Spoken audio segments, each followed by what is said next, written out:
Shalom. Kita sering kali membaca Alkitab. Kita ke gereja membaca Alkitab, kita saat teduh membaca Alkitab, renungan-renungan kita pun berdasarkan Alkitab. Namun apa Alkitab itu? Alkitab adalah firman Allah yang tertulis. Karena ini firman Allah, maka Alkitab mempunyai sifat tanpa salah atau inerensi.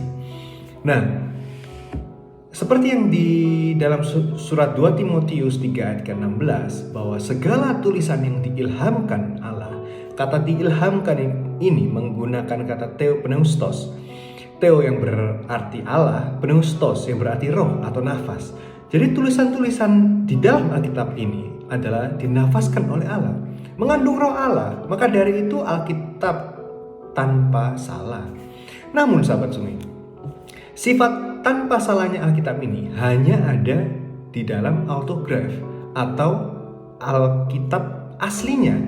Yang kita sudah tahu bahwa penulisan pertama kali Alkitab yaitu ditulis Perjanjian Lama ditulis dengan menggunakan bahasa Ibrani, karena bahasa Ibrani saat itu bahasa bangsa Israel yang mempunyai sastra terbanyak di antara bahasa-bahasa yang lain.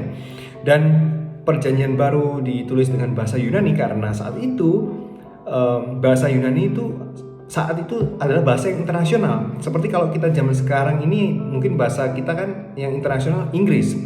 Tapi di saat itu, di zaman Yesus, bahasa internasionalnya adalah Yunani. Maka dari itu Perjanjian Baru pun ditulis dengan bahasa Yunani supaya mudah tersebar.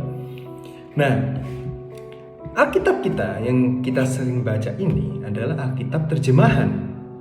Dan dari bahasa Ibrani menuju ke bahasa Indonesia, maupun dari bahasa Yunani di PB menuju ke bahasa Indonesia.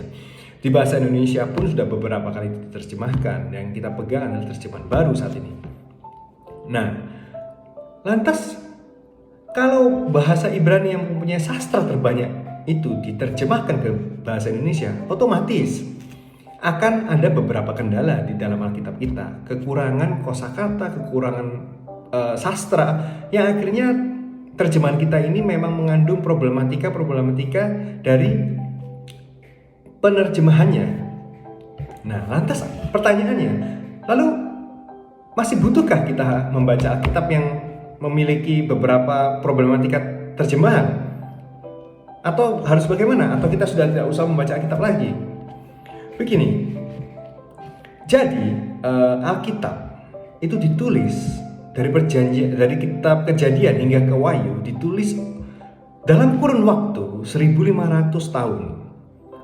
Dari kitab Kejadian hingga ke kitab Wahyu. Dari Musa yang menulis kitab Kejadian yang pertama hingga ke Yohanes murid Yesus di masa akhir kehidupannya menulis kitab Wahyu.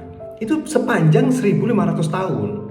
Dan dari kitab Kejadian hingga ke kitab Wahyu ini ditulis oleh sekitar 40 orang yang mempunyai latar belakang yang berbeda. Contoh, nelayan, murid Yesus, ada juga yang gembala domba, ada juga yang raja, ada juga nabi menulis kitab ini. Jadi Alkitab kita yang satu buku ini 1500 tahun dan ditulis oleh 40 orang yang berbeda latar belakangnya. Namun keajaibannya, mukjizatnya adalah dari perjalanan kitab Kejadian hingga ke Wahyu, isinya cuma satu, yaitu penggenapan dari rencana penebusan Allah kepada manusia. Apa rencana penebusannya? Yaitu ada di dalam Kejadian 3 ayat ke-15, bahwa keturunan perempuan ini akan meremukkan kepalamu. Nah, penggenapannya pun ada di dalam Yesus, kebangkitannya dari kematian.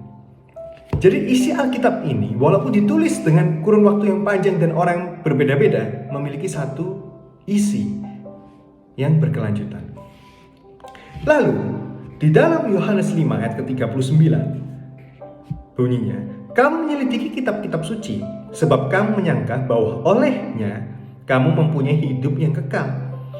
Tetapi walaupun kitab-kitab suci ini memberi kesaksian tentang aku, namun kamu tidak mau datang kepadaku untuk memperoleh hidup itu.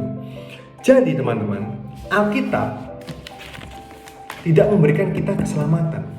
Keselamatan hanya diberikan oleh Yesus melalui iman kita pada Dia. Alkitab memperkenalkan kita kepada Yesus Sang Juru Selamat, membawa kita mendekat kepadanya, membawa kita pertobatan sehingga kita percaya dengan iman kita bahwa Yesuslah Sang Juru Selamat. Itulah tujuan Alkitab, sehingga kita dapat mengenal, mengerti, dan kita dapat mempelajari teladan-teladan Yesus dan kita menjadi serupa seperti Yesus. Itulah tujuan Alkitab. Jadi, walaupun Alkitab kita ini terjemahan, walaupun ada beberapa banyak problematika linguistik, tata bahasa yang kita sangat sulit mengerti, namun tetap kita tahu bahwa Yesuslah penggenapan dari janji Allah yang telah dinubuatkan di kitab Kejadian 3 ayat ke-15.